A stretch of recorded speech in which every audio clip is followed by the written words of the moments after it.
Hello, hello, my name is Clark Heron, aka the Hairy Hobo, and welcome to the final drive, the rapid reaction video. The College Football Playoff Committee has unleashed their second to last rankings of the season, and I didn't do too bad, getting 70% of the teams correct. Top 6 got absolutely correct, and I also got number 10 in LSU. Very pleased to see that. However, I did see a little bit of quite a change, in all honesty. It was Michigan at 7, and UCF at 8, and then Florida at 9. Now, granted, I had Florida at number 8, so I wasn't too far off there, but I was very shocked to see Michigan ahead of UCF at this time. And I get it. UCF's resume overall is not very good compared to Michigan or really anybody else. Michigan's 2 losses have come against ranked teams, one very close at the beginning of the season to Notre Dame, and then the other one in blowout fashion this past week in Columbus. Whereas UCF, obviously, they got some wins this season. No ranked wins besides the one in Cincinnati. But I think the committee made a little bit of a mistake here. And it's not because that they devalue UCF's resume overall. I get it. Totally understand. I'm on your side on that side, on that front anyway. But I think they made the mistake of going ahead and assuming that McKenzie Milton's backup will not be as good and not have the offense as electric as McKenzie Milton had. And that's something they just cannot do at this time, is assume that he's not going to run the offense just as good as Milton did. And this is a phenomenal option, a phenomenal opportunity for UCF to prove that their backup is just as good as their starter. They're playing a team that the McKenzie Milton already played this season. They won by 1 point, 31-30 over Memphis. They play them again this coming Saturday, and we will be able to actually compare apples to apples to see if this team is just as good with or without McKenzie Milton.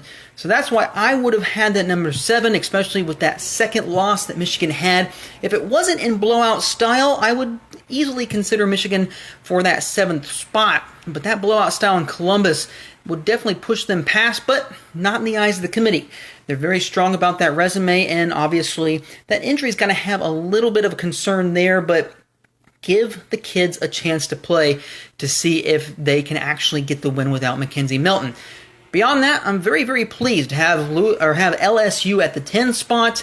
They obviously had Florida ahead of them simply because they now have a similar record overall, both 3 losses, but Florida did beat LSU, so I'm very pleased to see the committee has been very consistent when it comes to head-to-head matchups. Now we look forward. We have the top 6 really set, and it's really going to be between those 6 when it comes to this weekend.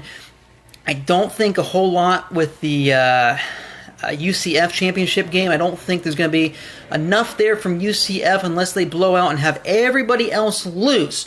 Unfortunately, it could come down to a 2 SEC Final Four once again, depending on if Alabama loses to Georgia and by at what capacity.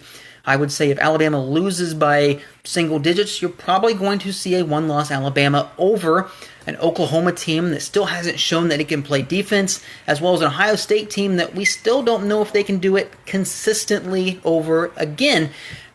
But that being said, let's assume Alabama wins. Let's assume Clemson wins, and let's also assume that the committee keeps Notre Dame at number 3 heading into the final rankings, which obviously they don't have a championship game to play, which is a little bit easier on them. If that happens, let's say Georgia gets their 2nd loss. Now it's obviously down to Ohio State versus Oklahoma. And assuming both teams win, who do you put in? Very good question. Well, if they're both close games, and let's say Oklahoma wins in high-scoring fashion yet again, 44, 43, 66, 61, something along those lines, their offense has shown to be extremely consistent in a high-caliber offense all season long, whereas the defense has given up an average of 47 points these past several weeks. As for Ohio State, they've got to do exactly what they did against Michigan and very similar to what they did against Wisconsin 4 years ago. They have to go into the Big Ten Championship game and play another complete football game and basically shut out Northwestern to really have the best chance in order to potentially jump Oklahoma and Georgia if Georgia loses to Alabama in order to get to the 4 seed. That's really the only teams that are going to be at this point, and it doesn't surprise me. The committee at this point, in their second to last rankings, wants to make sure that they are basically just one step away from having the Final Four themselves already. So we will see what happens in conference championships. Just a few announcements here.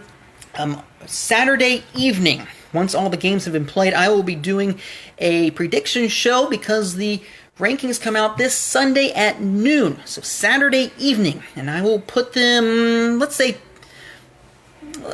10 o'clock. Let's put it at 10 o'clock. It might be a little bit later depending on how long the Ohio State game and even Oklahoma plays late as... No, Oklahoma plays at noon.